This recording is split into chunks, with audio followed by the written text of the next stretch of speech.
narrowest point, which is called Westferry, and it's where the road from Bishopton comes down. There's 3 roads in Port Glasgow. It wasn't Port Glasgow then, obviously, but there's 3 roads in Port Glasgow. The middle one was a Roman road. He was taken along the middle road in Port Glasgow, and he was chained to an oak tree until later on in the afternoon when English troops arrived. It was Earl Menteith, the sheriff of Dumbarton at the time, who had betrayed him, and he was handed over, and then 19 days later he was at Westminster, tried for treason, and then taken to Smithfield and murdered on the same day. Then the story obviously goes quiet, but through the help of Dr. Mills, who was a dendrochronologist who dated the tree after taking samples, she was able to tell us that when the Muir Castle in Port Glasgow was built, it was built in 1466, I think, and inside the castle in the main hall it was homegrown oak that was used in the beams. This tree you can see from the grounds of Muir Castle. They didn't chop it down, but they chopped down the other ones on the moor. Then there's another gap, because obviously there's not a lot of writing. We, through the help of our local Greenock Telegraph, had put an advert in to say, can anybody give us any ideas of what happened to the Wallace Oak? And one of the stories that came back was from the Greenock Telegraph's archives, and it was 1768, and it was the 13th Earl of Glencairn who had noted, he had that land at the time, and had noted that the tree was showing signs of decay. The Wallace Oak, he described it, was showing signs of decay. He had it bored and filled with black pitch, tried to save it. Okay, story then goes on again, but the chains, this particular chain here that's still on it, that came from Lithgow shipyard in Port Glasgow, not Scott Lithgow, because it was before Scott Lithgow. So that means it's late 1800, early 19th, which is great. Gives another bit of a story to the tree. The tree itself, unfortunately, I think in the early 60s, the priest at the time had oaks don't grow particularly tall, but they do grow very, very wide, and they all tend to split. And he had the centre of it filled with concrete. And unfortunately the lime and the concrete speeded up its demise. But it still lasted till 1992, when during a storm, it and another few in the area all fell. Now, we got the story because my friend Sean and I were keen motorcyclists, but we love Scottish history. We all drove about taking pictures everywhere, and we started a wee Facebook page, and we would take pictures of places we visited.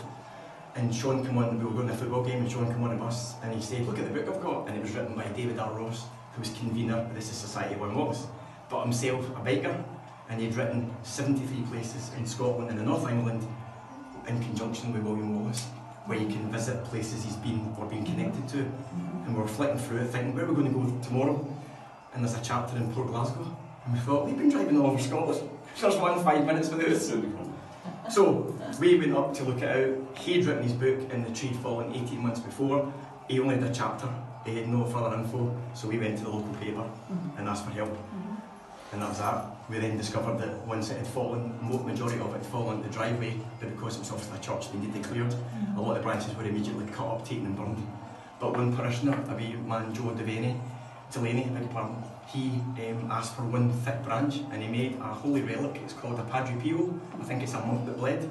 He made one for himself, but all the priests in the area, he made 7 for the other priests in the other churches. So that was one bit that was saved, and he actually contacted the paper. We went visiting his house, we actually got to see it. My friend Neil, who's one of the guides earlier on, he invited Sean and I up to the Society of William Wallace to a meeting, a committee meeting one night, which we took this up. We told them the story. We ended up joining that night, and they said that they would back us if we wanted to continue and try and find what happened to it. And then it just snowballed. So 7 years to get the remains of the tree, fundraise, build a monument, and at the unveiling of the monument, we actually met Clan Hunter, who asked would we like this room. And that's why he's here. So it's a fantastic story. Luckily, once we joined the Wallace Society, it's great having a story, but we needed to prove it. So the Society actually paid for Dr. Mills to come along. There's only 10 dendrochronologists in Britain, and there's only 3 in Scotland, of which she's the top. And it took us almost a year to get her. And she cut 3 samples from the other section of this, and it was nearly 6 months before we got the music we were on to hear, which was, it's the 13th century. And that was all we needed to know. It was the tree that everybody spoke of. Now that is great. And then from there, we didn't get any fundraising at all. Sorry, we didn't get any lottery grants, and we didn't get any grants of any. No national lottery, nothing. So we actually just fundraises with the public, like yourselves, right? And believe it or not, the other section, which was in really poor condition, we decided that we would actually cut up and sell wee bits on eBay. And we actually took in just under £5,000. And then we got an amazing... 5,000 to £10 you bought one. Yes, thank you very much. That's why I said, if it wasn't for people yourself, we wouldn't be where we are now.